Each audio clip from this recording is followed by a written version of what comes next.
The idea of even the creep cutting there in the early laning phases. Middle lane, Sniper's in trouble right here. First blood potential, that's going to be Mushi. Picks it up right there in favor of Mineski. Feels like it should. I mean, they're definitely getting prime position to go on this Bloodseeker. Out comes the Timber Chain, the lift in the air. Dazzle is here. No shallow grave in time, though. Couldn't get close enough. And react, Bloodseeker will fall. And now Dazzle's also in a lot of trouble. Another Burrow Strike in 3 seconds. I mean, he's going down here. Just going to make it take as long as possible, he says. Trying to go for the turn kill. That ain't going to work, though. He'll fall, and so that smoking definitely works out. So looking forward to this one here. Definitely some great matchups to finish off the day here. The ZOTAC Cup Masters coverage. Bottom lane, though, Adam. He gets initiated on initially, but they're going to turn this on a Weaver, at least try to. The Rupture use, but there's a time lapse, and now we find Bloodseeker actually trying to survive here. Another Burrow Strike, though, but here comes Dazzle. Shallow Grave going to be applied. All of a sudden, now Sand King's like, ah, crap. I got to run here. Timbersaw, meanwhile, going to get killed the top lane. On to Axe while this is happening. He gets the last hit on Bloodseeker on a Sand King, though. Goes up a little bit, and now we see Gabby trying to finish it off and take advantage of this overall fight, and the Swarm goes out. Oh, not enough damage, though, initially. Bloodseeker, good use of the magic stick right there. He kills the bug, but the final auto attack comes out, and he falls. Like, they're just kind of YOLO smoking. Feels very risky. I mean, they have a read. There we go, the blood right, and he's going to TP immediately, and it's going to work! Oh, what a play by Sniper right there, the reaction. Here comes a TP support, and they're going to take out Bloodseeker, and they want more, damn it. Dazzle also in trouble. Earthspirit gets caught out, and now Dazzle, Shallow Grave, but again, delaying the inevitable right here. He, too, is going to fall. What a decision right there by Sniper to just TP immediately. So has that information here, and you see Mushi rotate into the top lane, and actually goes to the middle. Oh my god, nearly one-shots the Rubik with that new Desolator Fizz. He is going to eventually kill him off, as able to run him down right there. Nice Blood Ray coming out as well, just to make sure to silence the Timbersaw. They also put the Rupture out. In comes the taunt from Win. As far as the Berserker's Call going off, the Coaling Blade not going to happen in time, though. He gets cut down by the Timbersaw before he can do enough, and Timbersaw will live despite that Rupture. Now they're going to run down Mushi. Oh, but the Refraction. It feels like the classic case of one team getting ahead in the laning phase and, you know, individually pretty skilled, but yeah, Clutch Gamers is playing very good as a team, and you see right here, Arma with the Rupture, he runs out of the blood right. He has a team reaction nearby. In comes the Epicenter as well in return. Bloodseeker going to survive, though. Big Shallow Grave going off. They get the kill on a Sniper. Can Bloodseeker live through this? Probably not. He's going to end up falling. The Magnetize is out, though, and Wen is here with the Berserker's Call. The Coaling Blade finally gets a kill. This one onto the Sand King, but it's going to come at a cost, making it 2 for 2. In the big picture. Oh, maybe a 2 for 3, actually. Down goes Weaver. Owner here. Meanwhile, they might have some catches. They're going to spot out Rubik, but at what cost right here for the dire side? In comes the top from Wen. The Berserker's Call catches Weaver. The Lincoln Spear popped right there, but now Axe, he's falling quickly. And the BKB pop from TAO, and the Aegis Sky Reclaim. That's huge. This Silver Edge going to be a big item pickup, you think, as well. Actually, maybe initiation up here. They're going to try to catch the Timbersaw. The combo from the Earth Spirit. A nice reaction with the Pearl Strike, though, and the Epicenter going off, but not enough damage initially. However, it sets up for a couple of kills. A Lotus Orb on himself of Timbersaw, but he needs to get away from Mushi. Mushi popping the BKB for this. A 2 for 1, make it a 3 for 1. So unlucky. 2 for 2, excuse me.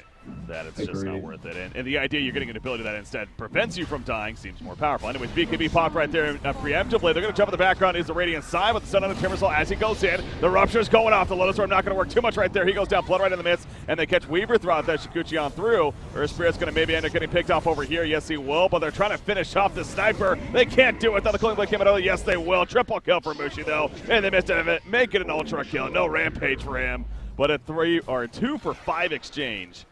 As they clean up everyone. Gem is on the ground in the background, but they don't really care about that. They're going right for the base. They do have buyback, so he's going to heal up here. Up and trying to, like...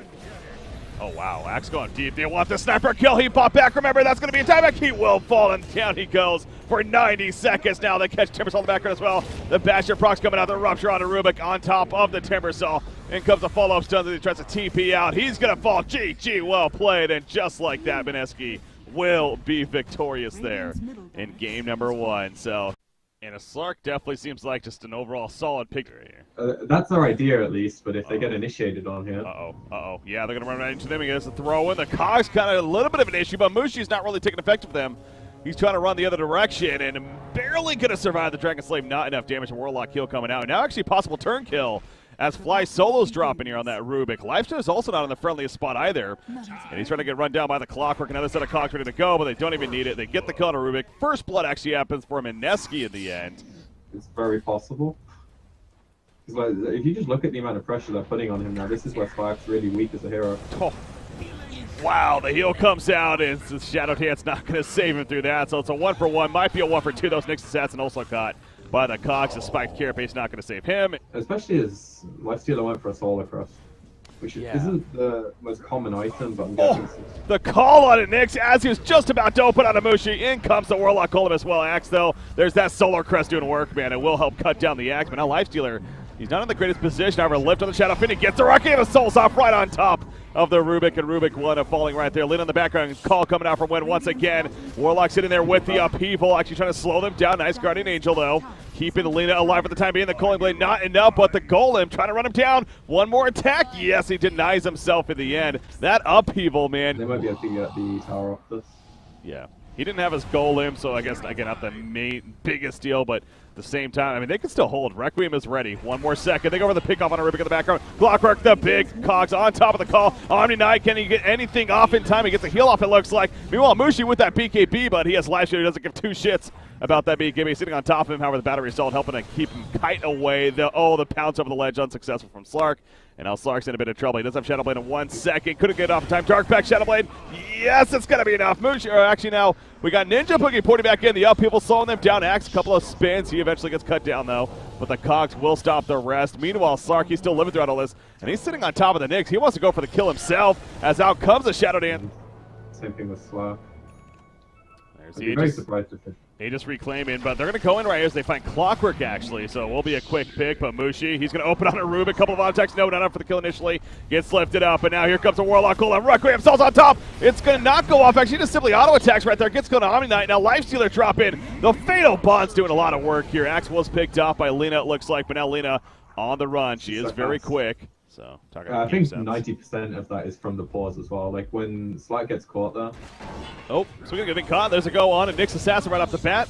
Repel is going to go up, though, trying to save the day with the auto attacks from Shadow Fiend. However, the Guardian Angel even invested, but only really on the Nyx in the background. They will cut Warlock, but he gets the Golem off in time. The Requiem of Souls also used right there, but now Shadow Fiend in kind of an awkward spot himself. Rubik is picked up, but Shadow Fiend just melts as soon as the Lifestealer gets on top of him. But Slark, he's looking to do work now. Has those charges of the Essence Shift starting to add up, but now in comes the open wounds. Another big call, the 3-man call on top of the heroes. However, just not enough spin damage.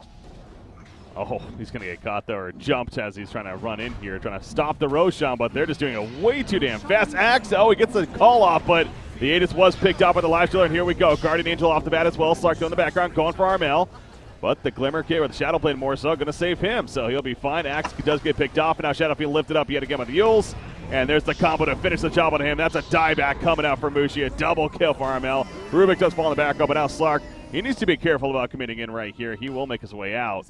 Are irrelevant, honestly. Their items just don't do anything for them. Well, they're going for a last stand right here. Might as well make the best of it, but the Lacuna Blade again. As soon as that snipe comes out, you just see somebody's life will drop out in case being axed. And now Slark, he's trying to run away, pops at Shrine, but the Lifestealer is still full go. Yeah, this is it. GG, well played. Game 2 going to Clutch Gamers, and thus the game number 3 is on our way right here. I don't think Shadow Fiend or something is a good option, like a one-on-one matchup, but Dark's is one doing that to you. Bottom lane. Actually picking up right here. Somebody's going to die. Who's going to be first? It's going to be the Ross that gets run down. The Fury swipes that up. Nothing they can do. Ninja Boogie, no Shallow Grave, though, so he's actually going to end up getting spun down right there. But the chase continues. Another Earth Shot comes out. Actually, they catch Juggernaut. That'd be a big kill for them to have, and they're going to get it with the final auto attack from Sand King, actually. Oh, that's so good. Sniper, middle lane, the axe initiation, easy kill on him with that blink, and the Serpent Ward trap on top of that will catch the Dazzle and transition nicely into a tower push middle lane here. Oh, Ursa jumps in first onto the roster right there, but now he's going to be in trouble. Gets locked up with the Berserker's Call. Rossa gets killed with the Culling Blade to finish off the Ursa. However, Axe will end up getting turned, but now Sniper on the run. Odie puts him under the spin on top of that from Juggernaut. Buyback, by the way. Yeah, Ursa's so low. The Serpent Ward's committed, actually. Juggernaut's porting it as well. Now Ursa's in trouble. The Culling Blade, another nice vacuum off to the light, but down goes Ursa. The wall is going to be used for Dark Shield, but the Juggernaut with the Omni Slash also spinning a lot of damage out. Ursa's staying dead for the time being. They killed Rasta, but not really a big one. The Culling Blade cuts down Dazzle, looks like, and it gets another onto the Sniper, who did pick up the Aegis from the Roshan kill, but now he's in a horrible spot as Mushi resurrects. Doesn't have any support nearby. He's eventually going to be spun down by the Juggernaut, most likely. He's trying to give the kill to Juggernaut, but okay, yeah, there you go. Be a little careful with that, but they eventually get the kill. And meanwhile, over here, the cut down on a Darks here from this Axe. Clutch Gaming. It's a problem when Axe is in the pool, and he's such a prominent pick in SCA. Well, they're going to try to make a play right here. OD, though, perfect timing with putting his teammate under the Sanity as Eclipse comes out. The nice vacuum wall combo, though, that could be bigger. So trying to capitalize. Gets a kill on a slot out. There's the Shallow Grave going out, putting in the auto attacks on a Juggernaut, but he's put under, and he's eventually going to die after the fact. Meanwhile, Sand King, a sniper picked off in the background, and now going for more. Axe just continues to do work. He got the kill on Mushi. He's going for the nether on a Dazzle. The Culling Blade not even necessary. He's going the Yasha into the eventual Manta style, I'm sure. There's the call on Ursa, by the way, and it's not going to be enough damage. So initially, big counterplay coming out with the Sand King Epicenter and the wall back. That's exactly what they were looking for, and Juggernaut will be picked up in response. Rasta also killed, but OD with that Hurricane Pike will snipe out the Ursa on the end. However, Slaughter's also going to get caught, so a triple kill for Mushi. There we go, Max going in, the blade mills up, Ursa in trouble, but the Shallow Grave comes up in the last second. Meanwhile, the wall combo in the background with the Epicenter. They will get the kill on the Axe, but the Juggernaut on the slash bounce between a couple of targets, including the Sniper, and Sniper says Sandy to the Eclipse will also finish off the Ursa, and now it's run getaway time for Mineski. It becomes actually pretty damn relevant too. Juggernaut bottom lane, they're going to catch him first. Actually, nice crush though in response. And Juggernaut has the Aegis worst case. Now the Berserker's call, catch a sniper in the background. That's not good for the dire side. He does not have a buyback. Juggernaut going around. Sending his Eclipse and the Culling Blade to finish it off. The double dunk coming out. The buyback from the Ursa, but it just might be too late as Sniper will not be coming out for another 60 seconds. More buybacks Dazzle, but down goes Sand King. He's staying dead. A triple kill. Rafi continues to be MVP of sorts for this Radiant side, and there's the finish onto Ursa.